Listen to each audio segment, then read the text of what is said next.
ప్రవహించడంలోనే నీటికి విలువ ఉన్నది. అలాగే ఆ మనిషి చేసేటటువంటి పనుల వలన నేనొక్కడిని సంతోషించడం కాదు, నీ చేసే పనికి నలుగురు సంతోషించాలి. నీరు ప్రవహించి సంతోషపెట్టినట్టు.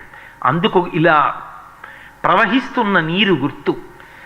మనిషి ఒక్కడే జ్ఞానమును పొందగలడు, మంచి పుస్తకాలు చదవగలడు, పెద్దల యొక్క మాటలు వినగలడు, మనసుని బాగా విశాలం చేసుకోగలడు. ఆ వికసనం పొందాలి భక్తితో అని చెప్పడానికి పద్మం. భగవంతుడన్నవాడొకడున్నాడు, వాణ్ణి చేరుకోవాలని చెప్పడానికి హంస. తన్న హంస ప్రచోదయాత్ అని రాసుంటుంది ఆ లోగోలో. అలాగే పైన జ్ఞానమునకు సంకేతంగా ఉదయిస్తున్నటువంటి సూర్యబింబం. యోగ మార్గంలోకి మనిషి వెళ్ళి తరించాలని చెప్పడానికి చుట్టుకున్నటువంటి నాగుపం. నువ్వొక్కడివే తరించడం కాదు, జగత్తంతా తరించాలి. ఎక్కడ ఎవరు ఏ బాధలో ఉన్నా నువ్వు నీ బాధగా భావించి వెళ్ళి నువ్వు చెయ్యగలిగిన ఉపకారం చేసి పెట్టాలి. అందుకే ఇప్పటికీ ఎక్కడ వరదలు రానివ్వండి, అగ్ని ప్రమాదాలు జరగనివ్వండి, ప్రకృతి ఉపద్రవాలు ఏర్పడనివ్వండి, పరుగెత్తికెళ్ళి ఉపకారం చేయడంలో ముందుండే సంస్థలలో ఒకటి రామకృష్ణ మిషన్. అంతటి సేవాభావాన్ని నేర్పాడు మహానుభావుడు వివేకానందుడు. అంతటి సేవాభావాన్ని నేర్పింది mother Teresa. Sir Arthur cotton ఒకప్పుడు బర్మా నుంచి సముద్రం మీద వచ్చేస్తున్నాడు. ఆయన వచ్చేస్తూ చీకటి పడింది. ఆ సముద్రంలో వస్తున్నప్పుడు ఓడ యొక్క పైభాగానికి ఎక్కి కూర్చున్నాడు. చల్లటి గాలేస్తోంది. కూర్చుని ఆకాశం వంక చూశాడు. చీకటిగా ఉంది. ఆకాశంలో నక్షత్రాలు మిణుకు మిణుకుమని మెరుస్తున్నాయి. ఆ మధ్యలో చంద్రబింబం వెలుగుతోంది. చల్లటి గాలి వస్తోంది. ఆయన సముద్రం మీద కూర్చుని ఓడలో వెళ్ళిపోతూ చూసి అనుకున్నాడు. ఆయనకి అకస్మాత్తుగా ఒక ఆలోచన వచ్చింది.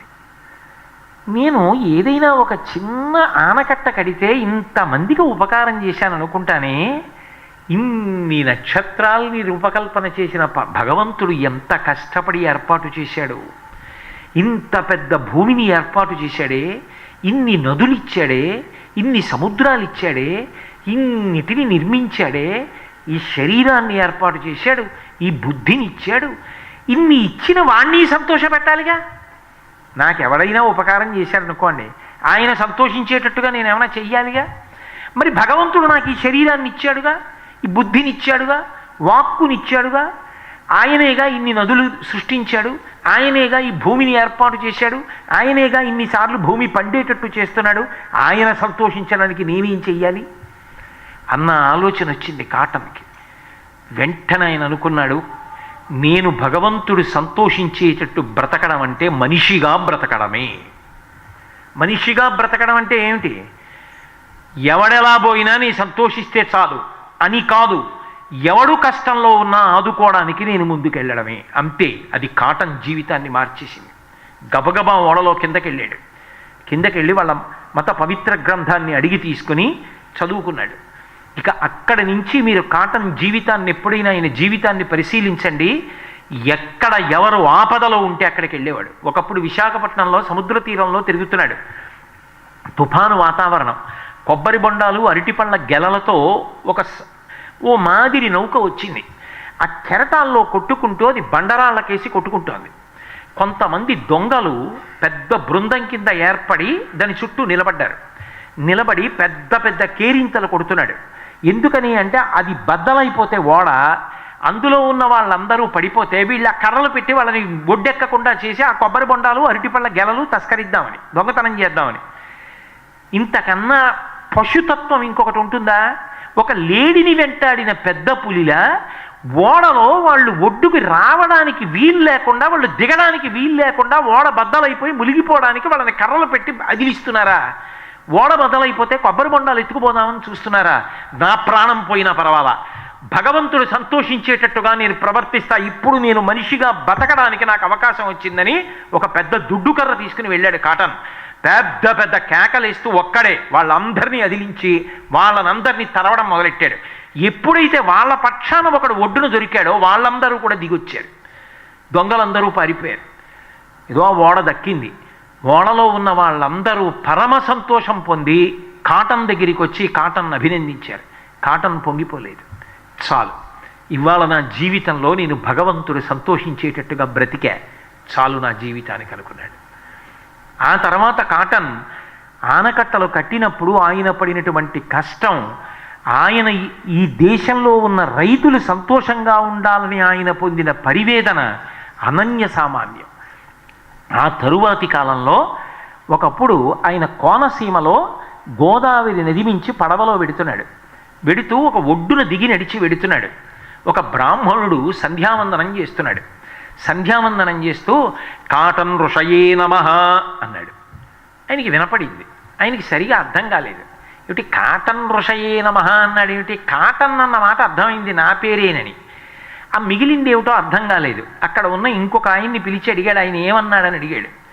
మీకే ఆయన నమస్కారం చేస్తున్నాడు తలుచుకొని. ఆయన కాటన్ అని అతనికి తెలియదు, ఆ బ్రాహ్మణుడికి. మీకే నమస్కారం చేస్తున్నాడు అన్నాడు. ఆయన తెల్లబోయి వెళ్ళి అడిగాడు, ఎందుకు నాకు నమస్కారం చేశావు, సంస్కృతంలో కాటన్ ఋషయే నమః అని ఎందుకు చెప్పావని అడిగాడు. ఆయన అన్నాడు, ఋషి అంటే ఎవరు? లోకము యొక్క క్షేమం కోసం తపించేవాడు, లోకము యొక్క క్షేమం కోసం కష్టపడేవాడు. నువ్వు కష్టపడలా? గోదావరి మీద ఆనకట్ట నిర్మాణం చేయలా? ఇన్ని లక్షల ఎకరాలు సాగులోకి రావడానికి కారణం కాలా? నా దృష్టిలో వాల్మీకి ఋషి అయినట్టే, వ్యాసుడు ఋషి అయినట్టే నువ్వు ఒక ఋషి. అందుకే నీకు కూడా నమస్కారం చేస్తూ సంధ్యావందనంలో నేను ఈ మంత్రం చెప్పానన్నాడు. అబ్బా, ఈ దేశ ప్రజలకి ఎటువంటి సంస్కారం, ఎటువంటి కృతజ్ఞతా లక్షణం అని సరార్థర్ కాటన్ తెల్లబోయాడు. మనిషికి ఇవ్వడంలో సంతోషం ఉంటుంది. అందుకే the hands that give are holier than the lips that pray అంటుంది మదర్ థెరీసా. ఇచ్చే చేతులు అంత పవిత్రం.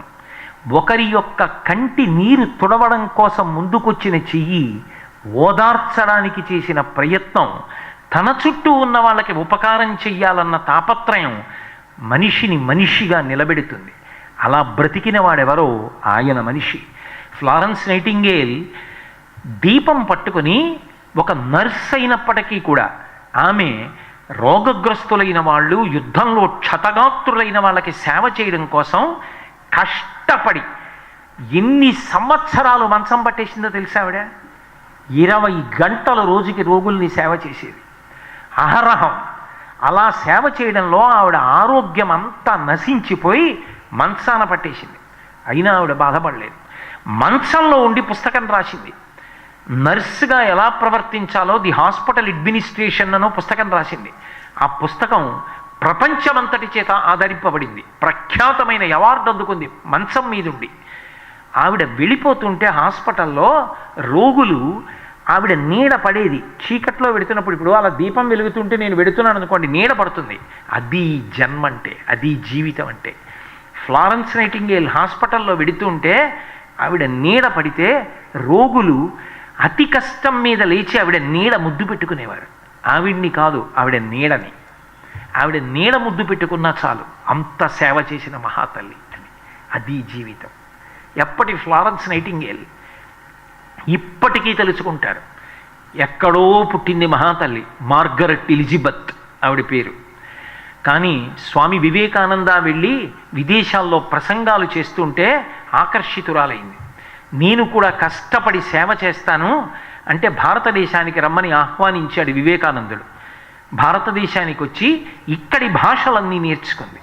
ఇక్కడి భాషలన్నీ నేర్చుకుని కష్టపడి పాఠశాలలు పెట్టి స్త్రీలందరినీ కూడా చేరదీసి పాఠాలు చెప్పి వాళ్ళందరినీ కూడా విద్యలో పైకి తీసుకొచ్చింది.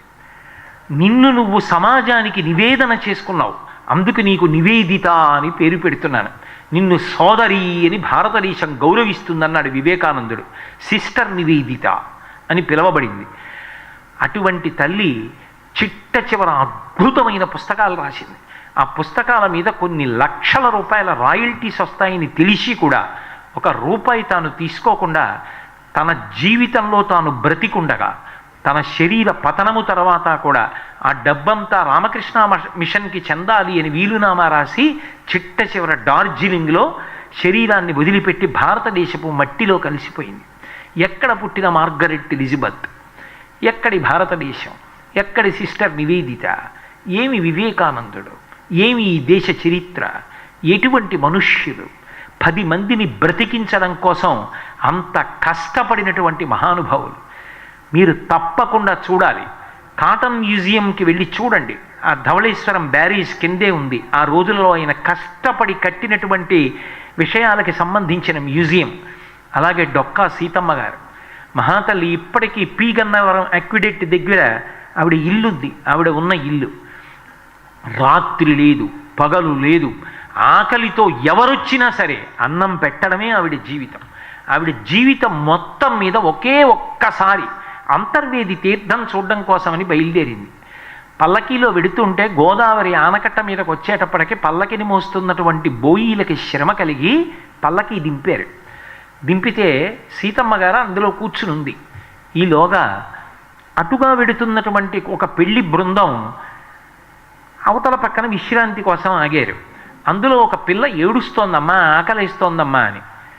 వెంటనే అక్కడ ఉన్న పెళ్లి బృందంలో వాళ్ళు అన్నారు, ఇంకెంతమ్మా వచ్చేసాం, కొద్ది దూరం పెడితే అదిగో డొక్కా సీతమ్మ గారి ఇల్లు, రాత్రి లేదు పగలు లేదు, ఎప్పుడు వెళ్ళినా ప్రేమగా అన్నం పెడుతుందమ్మా, ఆవిడ దగ్గరికి వెళ్తాం కదా, అన్నం పెడుతుందమ్మా, బెంగ పెట్టుకోకంటున్నారు. అమ్మో, నా మీద నమ్మకంతో వెడుతున్నారని ఆవిడ అంతర్వేది వెళ్ళడం మానేసి వెంటనే పల్లకి ఎత్తమని ఇంటికి వచ్చేసి అన్నం వండి ఆ వచ్చిన వాళ్ళందరికీ కడుపు నిండా అన్నం పెట్టి పంపించింది. ఇంటికి వచ్చిన వాళ్ళు, అమ్మా అన్నం తినొచ్చామమ్మా అంటే, అన్నం తినకపోతే కనీసం ఇది తినండి అని చెప్పి చేతిలో చింతకాయ పచ్చడన్నా పెట్టి పంపించేది ఆవిడ. కొద్దిగా పచ్చడి నాకి వెళ్ళండి అనేది. అటువంటి తల్లి చిట్ట చివర శరీరం వదిలిపెట్టేస్తే ఆవిడ శరీరంలోంచి ఒక దివ్యమైన జ్యోతి బయటికి వచ్చి అందరూ చూస్తుండగా రాత్రివేళ ఆకాశ మార్గంలో ప్రయాణించి వెళ్ళింది. అమలాపురం దగ్గర ఇందుపల్లిలో సంస్కృత విద్వాంసులు కూర్చుని చూసి ఎవరో మహాత్ముడి శరీరం వదిలిపెట్టాడు, జ్యోతి వెడుతోందనుకున్నారు. ఆ రోజుల్లో ఇప్పట్లా టీవీలు అవి లేవు. మర్నాడు తెలిసింది డొక్కా సీతమ్మ గారు శరీరం విడిచిపెట్టారని. బ్రిటిష్ యువరాజు పట్టాభిషేకం చేసుకోవడానికి అటువంటి మహాతల్లి డొక్కా సీతమ్మ గారిని విమానంలో తీసుకురమ్మని ఆహ్వానించాడు. ఆవిడ వెళ్ళడానికి ఇష్టపడకపోతే కనీసం ఆవిడ చిత్రపటాన్ని తీసుకురమ్మంటే ఆ రోజుల్లో కలెక్టర్ ఆవిడ ఫోటో తీసి పంపిస్తే పెద్ద సింహాసనం వేసి డొక్కా సీతమ్మ గారి ఫోటో పెట్టి మొట్టమొదట యువరాజు దంపతులు సీతమ్మ గారి ఫోటోకి నమస్కారం చేసి తర్వాత పట్టాభిషేకం చేయించుకున్నాడు.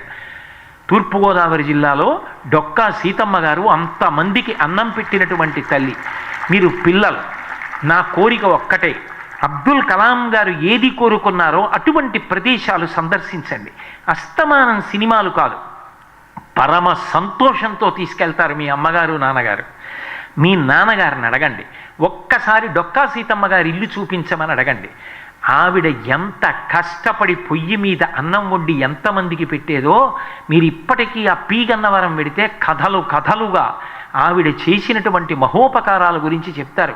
గోదావరికి వరదలు వచ్చి అవతల ఒడ్డున ఒక వ్యక్తి ఆకలితో ఏడుస్తుంటే మీరు వెడతారా నేను వెళ్ళనా అని భర్తని పడవ మీద పంపించి రాత్రి అన్నం పెట్టించి పడవ మీద ఇంటికి తీసుకొచ్చింది ఆవిడ. ఒక దొంగ అన్నం తిని ఆవిడ చీరే ఎత్తుకుపోవడానికి సిద్ధపడితే అందరూ కొట్టబోతే దారి తప్పిన కొడుకురా నాకు వీడు అని ఆ దొంగని దగ్గర పెట్టుకుని కడుపు నిండా అన్నం పెట్టి, నాన్న ఇంకెప్పుడు దొంగతనం చేయకురా, నిన్ను కొడతారా నాన్న, నేను తట్టుకోలేనురా అని డబ్బిచ్చి పంపిస్తే జన్మలో దొంగతనాలు చెయ్యను ఇంకనా అని చెప్పి అతను బొంబాయి వెళ్ళి వ్యాపారం పెట్టి గొప్పగా వృద్ధిలోకి వచ్చి మళ్ళీ డొక్కా సీతమ్మ గారిని చూడ్డానికి వచ్చేటప్పటికి ఆ మహాతల్లి శరీరం వదిలేసింది. దొంగలని కూడా ప్రేమించిన తల్లి. జిల్లా అధికారులు కూడా అటగా వెడుతుంటే డొక్కా సీతమ్మ గారి చేతి ప్రసాదం తినాలి అని చెప్పి అడిగి అన్నం తిని వెళ్ళేవారు. ఆ డొక్కా సీతమ్మ గారి ఇల్లు ఒక్కసారి చూపించండి నాన్నగారు, ఆ ఇల్లు చూస్తానని మీ తండ్రి గారిని అడగండి. నాకు అవకాశం లేదు కానీ వచ్చే సంవత్సరం నేను ఇటువంటి తరగతులు నిర్వహించగలిగిన అదృష్టాన్ని భగవంతుడిస్తే నా శక్తి మేర మిమ్మల్ని అందరినీ అటువంటి ప్రదేశాలకి మేనమామగా నేనే తీసుకెళ్లే ప్రయత్నం చేస్తాను. డొక్కా సీతమ్మ గారిని పి గన్నవరం వెళ్ళి చూడండి, ఆవిడ ఇల్లు ఇప్పటికీ. ఆ సరార్థర్ కాటన్ మ్యూజియంకి వెళ్ళి చూడండి. నిజంగా సమాజం కోసం వాళ్ళందరూ ఎలా నిలబడ్డారో, ఎలా బ్రతికారో. వాళ్ళు ఉపకారం చేసినప్పుడు నీ కులం ఏమిటని అడగలేదు, నీ మతం ఏమిటని అడగలేదు, నీ రాష్ట్రం ఏమిటని అడగలేదు, నీ భాష ఏమిటని అడగలేదు. ఉపకారం చెయ్యడం ధర్మంగా చేశారు. నివాస వృక్ష సాధూనాం ఆపన్నానాం పరాగతి ఆర్తానాం సంసర్యశ్చైవ యశిశ్చైక భాజనం అంటారు రామాయణంలో. ఒక చెట్టు ఉందనుకోండి, ఎండలో వస్తున్నవాడు ఆ చెట్టు యొక్క మొదలు దగ్గరికి వెళ్ళి నిలబడ్డాడు అనుకోండి, నువ్వు స్త్రీవా పురుషుడివా, ఏ కులం వాడివి, ఏ మతం వాడివి, ఏ వర్ణం వాడివి, ఏ జాతి వాడివి, ఇవన్నీ అడగదు చెట్టు. అడగకుండా వచ్చినటువంటి వాడికి నీడనివ్వడం ఒక్కటే చెట్టుకి తెలుసు. ఎవడు తన కిందకొచ్చి నిలబడ్డాడో వాడికి నీడనిచ్చేస్తుంది తప్ప వాడు ఎవడు అని చెట్టు అడగదు. మనిషి అలా బ్రతకాలి. తాను కష్టపడైనా సరే తన చుట్టూ ఉన్న వాళ్ళని ఆదుకునే ప్రయత్నం చెయ్యాలి.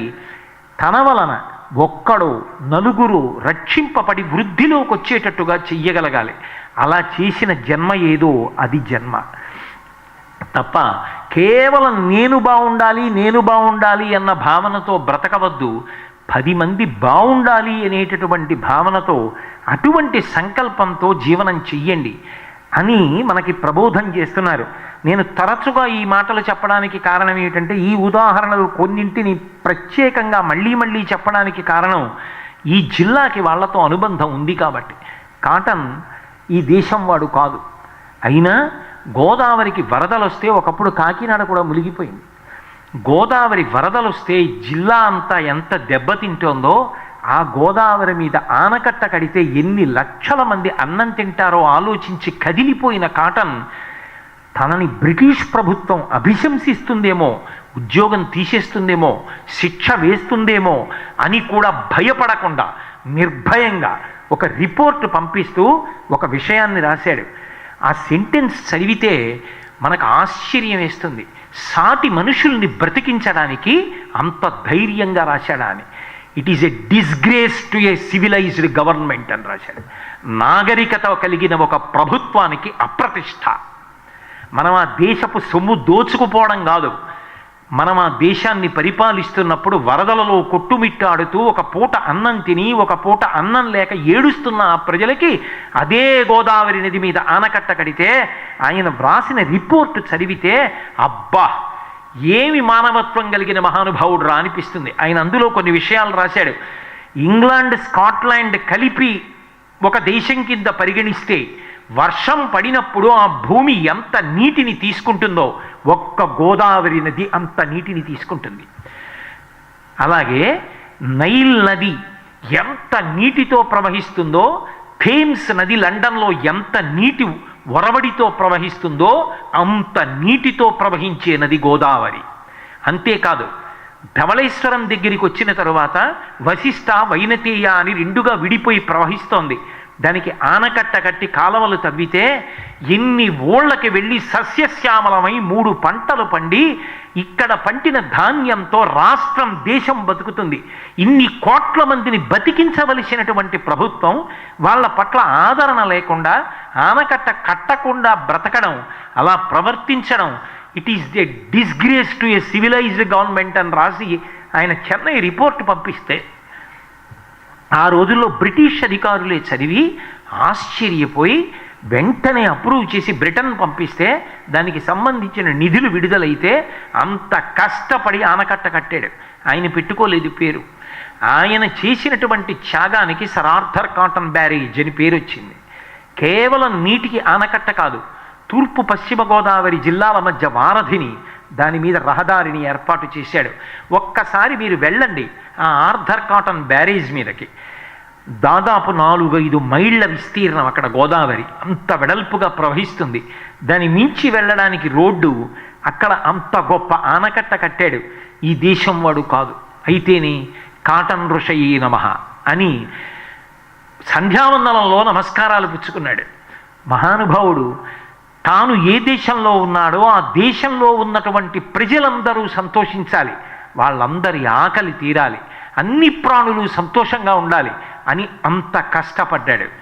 మనిషి బ్రతుకు అంటే ఎప్పుడు గొప్పదవుతుంది అంటే తానొక్కడు బ్రతికేయడం కాదు, తానొక్కడు కూడబెట్టడం కాదు. మనకన్నా జంతువులకి అవసరాలు తక్కువ. ఒక కుక్క ఉందనుకోండి, దానికి బట్టలు అక్కర్లేదు, దానికి ఇల్లు అక్కర్లేదు, ఏసీ అక్కర్లేదు, ఉద్యోగం అక్కర్లేదు. పిల్లలు తనంత తాను అన్నం తినడం అలవాటయ్యే వరకు మాత్రమే పెంచుతుంది. కానీ మనిషికి అనేకమైన అవసరాలు. అక్కర్లేని ఆశలు, ఎక్కడో 7 తరాల వరకు అర్థం లేకుండా 10 మందిని కొట్టి తీసుకొచ్చి డబ్బు దాచి దేశాన్నంతటినీ పాడు చేయడం. ఎప్పుడూ కూడా ఇద్దరిని జ్ఞాపకం పెట్టుకోవాలి. 10 మంది మేలు కోసం కష్టపడిన మహాత్ములు ఈ దేశానికి స్వాతంత్ర్యం తీసుకొచ్చిన వాళ్ళు. స్వాతంత్ర్యం వచ్చిన తరువాత ఈ దేశాన్ని అహరహం కాపలా కాస్తూ 0 degrees కన్నా కిందకి వెళ్ళిపోయిన సెల్సియస్లో ఈ నీళ్లు ఇలా వంపితే మంచు అయిపోయేటటువంటి చలిలో తుపాకులు పట్టుకొని తిరుగుతున్నటువంటి సైనికులు, వీళ్ళిద్దరికీ మనం అందరం రుణపడిపోయాం. వాళ్ళు అలా కాపలా కాస్తున్నారు. వాళ్ళందరూ జీవితాలు త్యాగం చేశారు. అరబిందో జీవిత చరిత్ర చదివితే స్వాతంత్ర సంగ్రామంలో ఒక్కొక్క యోధుడు ఎంత కష్టపడ్డాడో అర్థమవుతుంది. తారు పూసిన డబ్బా గదిలో పెట్టేవారు. ఎవరైనా స్వాతంత్ర సంగ్రామంలో ఎక్కువగా దేశంలో ప్రజల్ని ప్రేరేపిస్తున్నారని తెలిస్తే ఆ గదిలో వంకరగా ఉండేటట్టుగా గోతులు తవ్వి ఉంచేవారు. అంటే పడుకుంటే నడుం నొప్పెడుతుంది, వీపు నొప్పెడుతుంది, భుజాలు నొప్పెడతాయి, నిద్ర పట్టదు.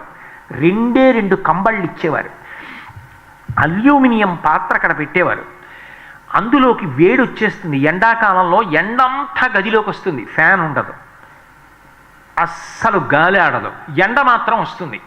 అల్యూమినియం పాత్రలో నీళ్లు మధ్యాహ్నం అయ్యేటప్పటికీ విపరీతమైన వేడిగా ఉండేవి. ఎన్ని నీళ్లు తాగినా దాహం తీరదు. పొద్దున్నే ఒక్కసారి, మధ్యాహ్నం ఒకసారి ఆ గదిలో వదిలిపెట్టినటువంటి మలమూత్రాలు తీయడానికి ఒక వ్యక్తి వచ్చేవాడు. తారు పూసిన డబ్బా ఇచ్చేవారు. అందులోనే మూత్ర విసర్జన చేసి మల విసర్జన చెయ్యాలి. పొద్దున్న వచ్చి తీసేస్తాడు, మధ్యాహ్నం వచ్చి తీసేస్తాడు.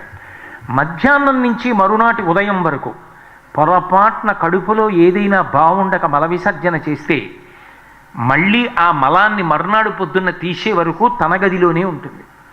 చిన్న పింగాణి చిప్ప ఇచ్చేవారు, దానితోనే స్నానం, దానితోనే మల విసర్జన తీసిన తరువాత శౌచం, దానితోనే ఇచ్చిన కూర తినాలి. కూర తింటుండగా వెక్కిళ్ళు వస్తే అల్యూమినియం పాత్రలో ముంచుకోవడానికి ఏమి ఉండదు. ఆ కూర తీసి విస్తట్లో వేసుకుని ఆ పాత్రతోటి నీళ్లు ముంచుకు తాగాలి. అటువంటి పాత్ర, అన్నం తినడానికి ఒక పింగాణి చిప్ప, 2 రొగ్గులు. సంవత్సరముల తరబడి అలాగే కష్టపడ్డారు. కష్టపడి దేశానికి స్వాతంత్రం తీసుకొచ్చారు. వాళ్ళు మహనీయులు. అంతంత కష్టాలు పడ్డారు. వాళ్ళు కష్టపడి తీసుకొచ్చిన స్వాతంత్ర్యాన్ని మనం అందరం అనుభవిస్తున్నాం. అందుకే ఆ పతాకాన్ని తలుచుకొని జనగణమన పాడుతున్నప్పుడు మనకి 2 గుర్తు రావాలి. కష్టపడి ఆస్తి సంపాదించిన తాత ముత్తాతలలా ఈ దేశానికి స్వాతంత్రం తీసుకురావడానికి అంత కష్టపడిన ఆ మహానుభావులు ఈ దేశాన్ని కబళించకుండా రాత్రనక పగలనక కుటుంబాల్ని విడిచిపెట్టి కఠినమైన దుస్తులేసుకుని తుపాకులు చేతిలో పట్టుకొని కను రెప్ప పడకుండా, కూర్చోకుండా, పడుకోకుండా సరిహద్దుల వెంట తిరుగుతున్నటువంటి సైనికులు. వాళ్ళు జ్ఞాపకానికి వచ్చిన నాడు మనం ఈ దేశం యొక్క సొత్తు కొల్లగొట్టి లంచగొండితనంతో, బంధుప్రీతితో, అవినీతితో, అధికార దుర్వినియోగంతో బ్రతికేటటువంటి లక్షణాలు మనకు అబ్బావు. అటువంటి పౌరులు రావాలి అని కలాం గారు కలలు కన్నారు. విద్యార్థులు అలా తయారు కావాలి అన్నది ఆయన ఆర్తి, ఆయన ఆవేదన. అందుకే కుల, జాతి, భాష, మత, రాష్ట్ర భేదాలు లేకుండా ఎవరో ఒకరి జీవితాన్ని రక్షించడానికి లేదా వృద్ధిలోకి తేవడానికి నేను ప్రయత్నిస్తాను అని ప్రతిజ్ఞ చేయించారు. మీ అందరూ కూడా ఆయన గర్వపడేటట్టు, ఆయన సంతోషించేటట్టు మహాత్ముల యొక్క జీవితాలని జ్ఞాపకానికి తెచ్చుకొని ఆ ప్రతిజ్ఞ చేసినట్టుగా చక్కటి నడువడితో మంచి పౌరులుగా తయారై ఈ భారతదేశానికి ఎనలేని కీర్తి ప్రతిష్టలు తీసుకొస్తారని, మీరు అలా కీర్తి ప్రతిష్టలు తీసుకురావడానికి కావలసినటువంటి సమస్త విభూతులను భగవంతుడు తన నిర్హేతుక కృపాకటాక్ష వీక్షణముల చేత మీకు ప్రసరించుగాక అని నేను భగవంతుని యొక్క పాదార విందములకు సాంజలిబంధకంగా నమస్కరిస్తూ 8:30 దాటినటువంటి సందర్భాన్ని పురస్కరించుకుని నేను ఈ ఉపన్యాసాన్ని ఇక్కడితో ఆపు చేస్తూ, రేపు సాయంకాలం మళ్ళీ తిరిగి 6:30 అంటే ఖచ్చితంగా 6:30 కాలం అంటే కాలమే. 6:30 మళ్ళీ ఇందులో ఉన్న ఇతర విషయాల మీద ప్రసంగం ప్రారంభమవుతుంది. ఒక్క విషయం జ్ఞాపకం పెట్టుకోండి, ఈ 3 రోజుల తరగతుల్లో రేపు చివరి రోజు. అందుకే 8:30 నుంచి ఒక్క 20 నిమిషాల సేపు ఎవరైనా నేను చెప్పిన విషయాలలో మీకు ఇంకా బాగా వివరణ కావలసి ఉన్నా, ఏదైనా మీకు అనుమానం ఉన్నా నన్ను అడిగితే దాన్ని నివృత్తి చేసే ప్రయత్నం చేస్తాను. అక్కర్లేదండి మీరు చెప్పింది మాకు అర్థమైంది, తప్పకుండా కలాం గారి ఆశీస్సులతో మేము అలా ప్రవర్తిస్తాం అంటే అభ్యంతరం లేదు. కానీ రేపు ఒక్కరోజు మాత్రం ఒక 20 నిమిషాల సేపు ఎక్కువ కాలాన్ని మీకోసమే వెచ్చిస్తాను. అందుకని 10 నిమిషాల తక్కువ 9 వరకు ఉండేటట్టుగా రండి. కానీ మిమ్మల్ని 20 నిమిషాలు ఎక్కువసేపు కూర్చోపెడతాను కాబట్టి పిల్లలకి మాత్రం రేపు వెళ్ళిపోయేటప్పుడు పిల్లలందరూ కాస్త తిని వెళ్ళడానికి తలకో 4 బిస్కెట్లో 5 బిస్కెట్లో ఇస్తారు. ప్రేమతో అవి మీకు మేనమామలు మేనత్తలు ఇచ్చినవనుకుని మీరు సంతోషంగా బిస్కెట్లు తిని బయలుదేరుదురు. కానీ అందుకని రేపటి రోజున 8:30 ప్రసంగాన్ని ఆపి 8:50 వరకు మీకు ఏదైనా అనుమానం ఉంటే అడిగితే దాన్ని నివృత్తి చేసే ప్రయత్నం చేస్తాను. అది నాకు తెలిసిన విషయం అయితే. కానీ పరిధి మాత్రం నేను ఏ విషయాలు మాట్లాడానో ఏవి చెప్తున్నానో దానికి సంబంధించినవి అడగాలి. అంతేగాని అక్కర్లేని విషయాలు అశ్వమేధయాగం ఎలా చేస్తారని అక్కర్లేని విషయాలు అడగకూడదు. నేను ఏది చెప్పానో మీరేది విన్నారో దాని గురించి అడగండి. అది సబబైన అనుమానం అయితే దాని గురించి చెప్పడానికి ప్రయత్నం చేస్తాను. కాబట్టి రేపు సాయంకాలం 6:30 మళ్ళీ తిరిగి కలుసుకుందాం.